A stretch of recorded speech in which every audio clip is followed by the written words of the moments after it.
We ready to go?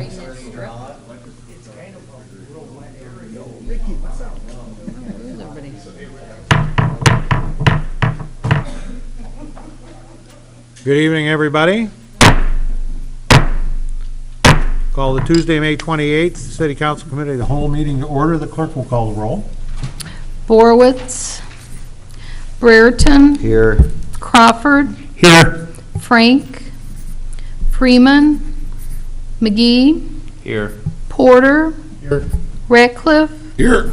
Snow. Here. Stevens. Here. 7 present. Thank you.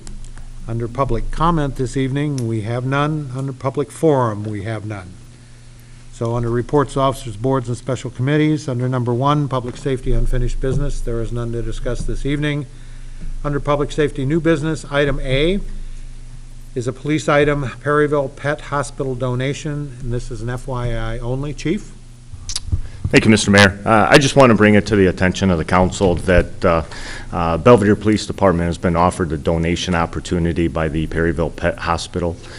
My understanding is they are an organization that not only cares for our canines, police canines, but also has solicited and donated funds in the past to regional police departments for their canine programs. And this year they have offered that opportunity to us. So they are looking at the July 21st baseball game at the Rockford Rivets. During the game, they'll auction off a Rivets jersey and donate all the proceeds to the Belvidere Police Department for the canine program upon approval. During that game, Officer Parker will be there with Canine Monty to do a canine demonstration as well. So I just wanted to make the council aware of that in case anybody's either at the game or hears that one of our canines was there doing a demonstration. That'd be why. So thank you, Mr. Mayor. Okay. Next, under B, is also a police item, vacation holiday time carryover. Chief? Thank you. If you'd turn to your memo in the packet, during the past fiscal year, Sergeant Dan Smaha attended the Northwestern 10-week School of Police Staff and Command. Classes were held for 2 weeks each month beginning February 4th and will conclude on June 14th, 2019. In addition to his required attendance at this training, the operational demands and supervision of the detective section prevented him from using all of his vacation/holiday hours. I'm therefore requesting that Sergeant Smaha be allowed to carry over 67 hours of unused vacation/holiday time from fiscal year 19 to fiscal year 20. This training was also one that was not anticipated, and he ended up having to attend in place of another supervisor that couldn't attend the same training. So the motion I would make is to authorize Sergeant Dan Smaha to carry over 67 hours of unused vacation/holiday time as shown above from fiscal year 19 and use it in fiscal year 20. Motion to approve. I'll make that motion. Motion by Alderman Crawford, second by Alderman Porter. Questions, comments, or further discussion? Hearing none, all those in favor signify by saying aye. Aye. Any opposed? Motion is carried unanimously. Thank you, sir. Under number 3, finance and personnel, unfinished business, there is none to discuss this evening. Under number 4, finance and personnel, new business, we have a couple of things. Under item A, Alderman Snow had asked us to start a discussion on impact fee review.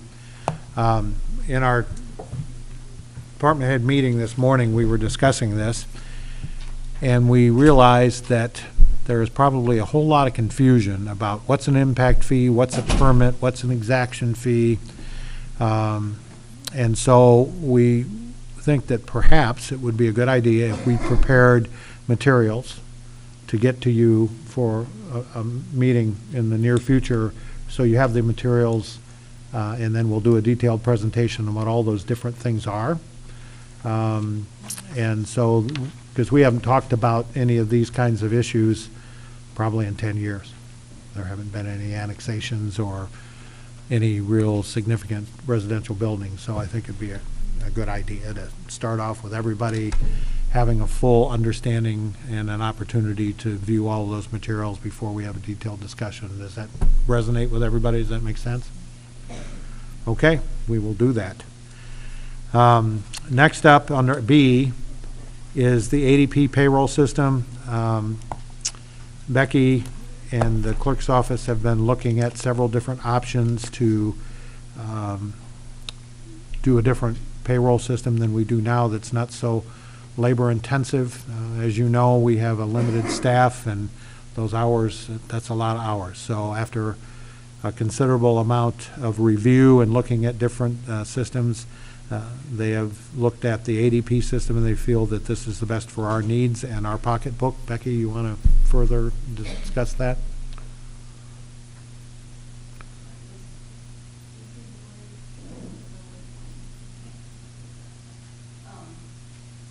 Yes, we looked at, along with the clerk's office, at some different options right now. Payroll is all in-house. So we looked at outsourcing payroll again. Also, payroll is all on paper. And through the school, they get paper, that's still get time attendance program with the payroll system. This will also take care of W-2, all the ACA compliance. Currently, the clerk's office has to do in-house. There's just a lot of federal updates, things like that, that we're over 150 employees collecting business right now, and just with staff time and just to try and automate the process. This is a good fit, and we can budget it as well. Questions or comments, Rebecca, concerning the ADP? So your motion would be to move ahead? Correct, motion we have to approve the Okay. purchase of the workforce managerial solutions. I have a motion to I'll approve. make that motion. A motion by Alderman Crawford, second. Alderman McGee. Questions or comments? Alderman Snow. So do we need to approve option 3? Because it kind of looks like that's what you're wanting. Correct, it'd be option 3, the workforce managerial solutions, workforce management solutions. Thank you. Additional questions or comments for the finance director? Hearing none, all those in favor of approval signify by saying aye. Anyone opposed? That sounds unanimous to me. Thank you very much. That will be forwarded to City Council for final disposition. Under number 5, other. Under A, sanitary sewer manhole rehabilitation bid tabulation. Brent will give you an update, but this will remain on the table. Director Anderson? Yeah, just the issue will remain on the table. We're still waiting for the apparent low bidder. Has made application to the federal government for a approved apprenticeship program. Unfortunately, she has not heard back. They have not heard back from them as of yet. She's requested an additional 2 weeks. According to the city attorney, that is in our purview to do, and that would be my recommendation, is just remain on the table for additional 2 weeks. We need a motion to leave this on the table? No. Okay. No motion required. Under item B, wastewater treatment plant sludge thickening project, construction services. Director Anderson. Thank you, Your Honor. We'll actually look at B and C together. They kind of go hand in hand. B is the construction services. We received a request. There was a memo in your packet from Baxter and Woodman for additional compensation, mainly basically due to the additional work that the change order that was in item C took place during the construction of the sludge thickening project. There was a breakdown of the hours, of the additional hours spent on the memo from Baxter and Woodman. There were $155,000 was the original cost for the construction services, which was 10% of the bid contract of $1,545,000. Final construction costs, including all the change orders, is $1,639,498. And Baxter and Woodman's request is in the amount of $9,350, which is just less than 10% of the final construction cost. I would recommend approval of the construction services work order amendment in the amount of $9,350 for the WWTP sludge thickening project. This work will be paid for from the sewer depreciation fund. And just a note, our original budget for this was $2,100,000. Final cost, including if you approve this change order to the engineering, final cost, including the engineering and everything, looks like it's going to be about 1.8 million, 1.9 million. So we'll be less than what the original budget was. Motion to approve? Motion by Alderman Ratcliffe, second. Alderman Crawford, questions, comments, or further discussion concerning the motion now on the floor?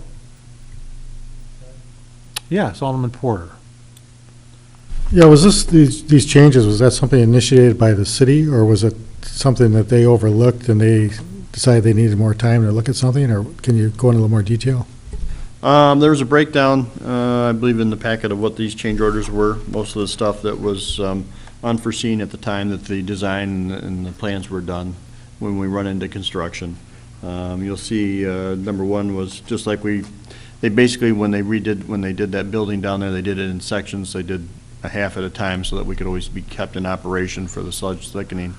So they ran into extra concrete and buried items in the first half. Same thing in the second half when we did the other half of the building, ran into additional concrete and things that, according to the plans and stuff, were not supposed to be there.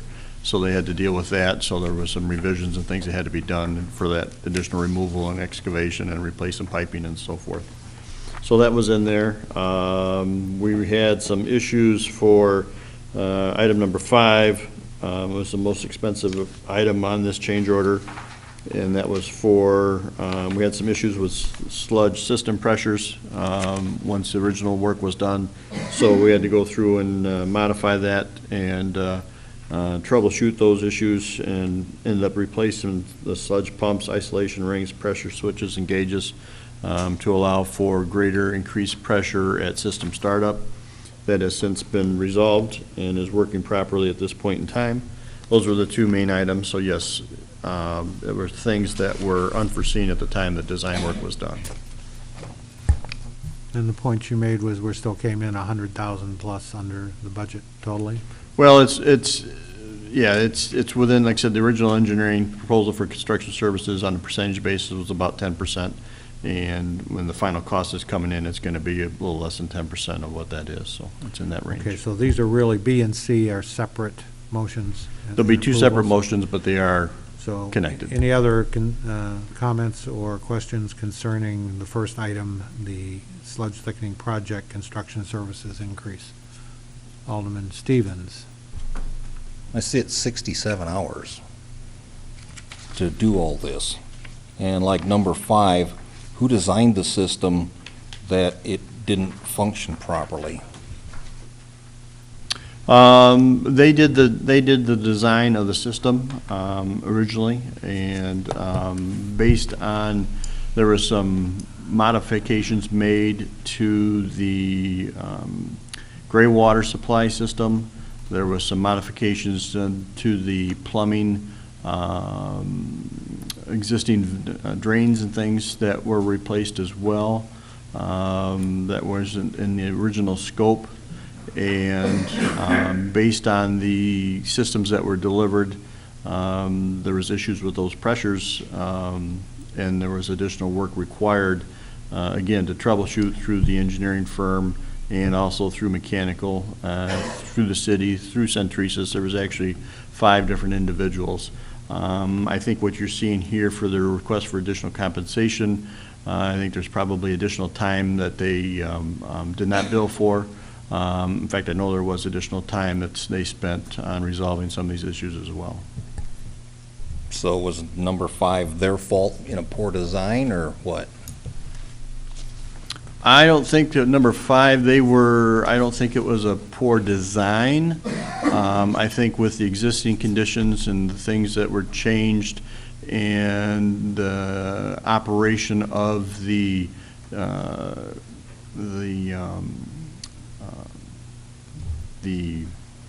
pumps and the sludge handling equipment that was installed from the manufacturers. I think it was a combination of all three. Because based on all the calculations provided and all the information that was available to all of us, things should have worked just as they had planned. Unfortunately, when we turned the systems on and ran them, they did not, so we had to do some modifications to make it so. Additional questions or comments concerning the motion now on the floor? Hearing none, all those in favor of approval signify by saying aye. Aye. Any opposed? Motion is passed unanimously and before the City Council for final. Brings us to our next motion for approval of change order number 3 and this will be the final change order. It's in the amount of $8,844. Total change orders, including this one to date, will be $94,498, which represents 6% of the original contract cost. I would recommend approval of change order number 3 for the sludge thickening project in the amount of $8,844. And then again, this work will be paid for from the sewer depreciation fund. Motion by Alderman Snow, second by Alderman Ratcliffe. Questions, comments, further discussion concerning the motion now on the floor? Excuse me. Hearing none, all those in favor of approval will, when your name is called, signify by saying aye. Those opposed, nay. Aye. Aye. Any opposed? That sounds unanimous to me. Okay, up next is, under D, is ComEd indoor lighting incentives, street department garages. Thank you, Your Honor. Again, memo in your packet. We have 2 garages down at the street department that currently do not have the LED lights. ComEd is currently offering an incentive program for upgrading our indoor lighting to LED. The total cost of the upgrade will be $14,986. If we're approved by ComEd, the qualifying incentive will be $5,257.50 for a net cost of $9,728.50. I would recommend approval of the proposal from R&R Electric for the LED lighting upgrade at the street department, subject to receiving the ComEd incentive for indoor lighting, for a net cost to the city of $9,782.50. Motion to approve, motion by Alderman Snow, second by Alderman Frank. Questions, comments, or further discussion concerning the motion now on the floor? Hearing none, all those in favor signify by saying aye. Aye. Any opposed? The lighting incentive motion is approved unanimously and forwarded to City Council for final resolution. Yes. So what happens to all the old equipment when we start replacing all these lights like we did the streetscape? What does ultimately happen? Do we just wind up storing it for just in case, or? No, most of it is disposed of properly.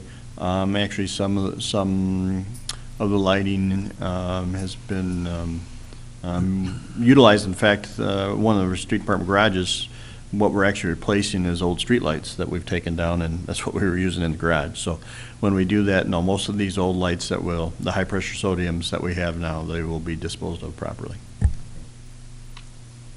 Any other questions, final comments? Okay, under item E, CASA block party request. Sean? So CASA is going to be having a car show at the community building. So obviously, they've talked to the community building. The cars will be in the community building parking lot, and they are requesting that First Street be blocked off from State to Pearl on August 24th, which is a Saturday, from 11 to 3. Motion to approve. Motion by Alderman McGee, second by Alderman Porter. Questions or comments concerning the motion now on the floor? Hearing none, all in favor signify by saying aye. Aye. Any opposed? Block party request is approved unanimously and before the City Council for final disposition. Which brings us to a request for an executive session by Attorney Drella. May I have a motion to go into executive session to discuss 2C11 litigation, either pending or imminent? Motion by Alderman Porter, second by Alderman Brereton. All those in favor will, when your name is called, signify by saying aye. Those opposed, nay. Brereton, Aye. Crawford, Aye.